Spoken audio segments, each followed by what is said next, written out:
ప్రజాపాలన చూసి బీఆర్ఎస్ నేతలు ఓర్వలేకపోతున్నారని మండిపడ్డారు రాష్ట్ర రోడ్డు రవాణా శాఖ మంత్రి పొన్నం ప్రభాకర్.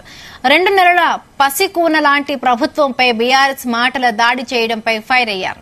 రంగారెడ్డి జిల్లా షాద్నగర్ నియోజకవర్గం పెంచర్ల గ్రామంలో చల్లా వంశీ చంద్రెడ్డి ఆధ్వర్యంలో జరుగుతున్న న్యాయయాత్ర కార్యక్రమానికి మంత్రి పొన్నం హాజరయ్యారు. బీఆర్ఎస్ సర్కార్ కాంగ్రెస్ ప్రభుత్వానికి 8 లక్షల కోట్ల అప్పు ఇచ్చిపోయిందన్నారు. బెంచ్ కారులో తిరిగినోళ్లు అసెంబ్లీకి ఆటోల్లో వస్తున్నారని విమర్శించారు. అధికారం పోయినా టీఆర్ఎస్ నాయకులకు ఇంకా బుద్ది రాలేదని ఘాటు వ్యాఖ్యలు చేశారు పొన్నం.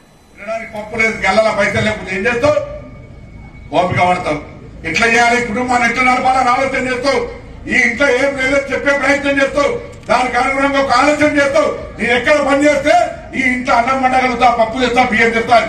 అట్లనే రాష్ట్రంలో వచ్చినటువంటి ఈ ప్రభుత్వం అధికారంలోకి రాగానే అసలు రాష్ట్ర ఖజానా చూస్తే 8 లక్షల కోట్ల అప్పు. ఎన్నికలకు ముందు ఇచ్చినటువంటి నిధులు విడుదలకు ప్రొసీడింగ్ టెండర్ కాలే, పని ప్రారంభం కాలే. అటువంటి పనులు 1,90,000 కోట్ల 5 ఏళ్ళు మేము గుజరాయించిన పని కాదు. ఏం చేస్తుడు?